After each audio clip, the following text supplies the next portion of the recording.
Hi friends, இன்றைக்கி நம்ம கிச்சனில் குக்கு வித் கோமாளி ரெசிபி தாங்க பார்க்க போகிறோம். இது ரோஷினி அவங்க செஞ்ச ரெசிபி தான்.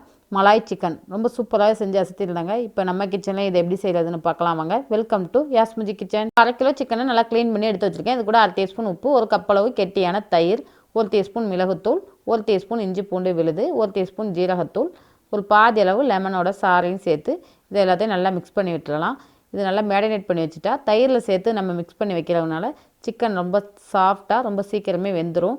இந்த மாதிரி ஒரு 1/2 அன் ஹவர் ஊற வச்சிடலாம். எல்லாம் நல்லா மசாலா எல்லா பக்கம் பரபடி மிக்ஸ் பண்ணி விட்டு, நான் இஞ்சி பூண்டு 1/2 கிலோங்கிறதுனால 1 டீஸ்பூன் சேர்த்துருக்கேன். நீங்கள் 1 கிலோவாக இருந்தால் 2 டீஸ்பூனாக சேர்த்துக்கோங்க. உப்பு எந்தளவு தேவையோ அந்தளவு பார்த்து சேர்த்துக்கோங்க. இப்போ இது இருக்கட்டும். இப்போ ஒரு பேனில் 1 டேபிள் ஸ்பூன் நெய் சேர்த்து 1 கப் அளவு பெரிய வெங்காயம் சேர்த்துருக்கேன். இது ரொம்ப வெங்காயம் கலர் மாறக்கூடாது, லைட்டாக வதங்கினா போதும். இது கூட 3 பச்சை மிளகாயை கீழே சேர்த்துக்கிறேன். காரம் எனக்கு அதிகமாக தேவைங்கிறதுனால 3 மிளகா சேர்த்துருக்கேன். உங்களுக்கு கம்மியாக வேணுன்னா 2 சேர்த்துக்கோங்க. 1 கப் அளவு முந்திரி பருப்பையும் சேர்த்து இதை நல்லா மிக்ஸ் பண்ணி விட்டலாம். கலர் மாறிடக்கூடாது. இப்போ இது ஆறுனதுக்கப்புறம் ஒரு மிக்ஸி ஜாரில் சேர்த்து நல்லா அரைச்சி எடுத்துக்கலாம். இப்போ அதே பேனில் 2 டீஸ்பூன் ஆயில் சேர்த்து நம்ம அரைச்சோம்ல பச்சை மிளகாய், வெங்காயம், முந்திரி பருப்பு இது கூட சேர்த்து லைட்டாக கிளறி விட்டுறலாம். ரொம்ப அடி பிடிச்சிடாமல் ஸ்டவ் மீடியம் ஃப்ளேம்லேயே வச்சுக்கோங்க.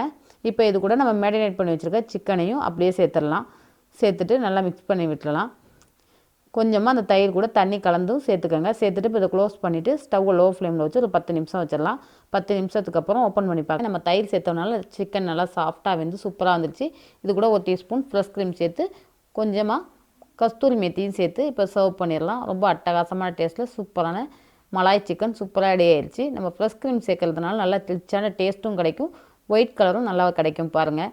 இப்போ ரொம்ப சூப்பராகவே வந்துருச்சு. இது புரோட்டாவுக்கு, சப்பாத்திக்குன்னு எல்லாத்துக்குமே ரொம்ப காம்பினேஷனாக சூப்பராக இருக்குங்க. இதே போல் நீங்களும் ட்ரை பண்ணி பார்த்துட்டு எப்படி இருந்துச்சுன்னு மறக்காமல் எனக்கு கமெண்ட்ஸில் சொல்லுங்கள். இந்த ரெசிபி உங்களுக்கு பிடிச்சிருந்துச்சுன்னா லைக் பண்ணி ஷேர் பண்ணுங்கள். மறக்காமல் என் சேனலுக்கு சப்ஸ்கிரைப் பண்ணுங்கள். தேங்க்யூ ஃபார் வாட்சிங்.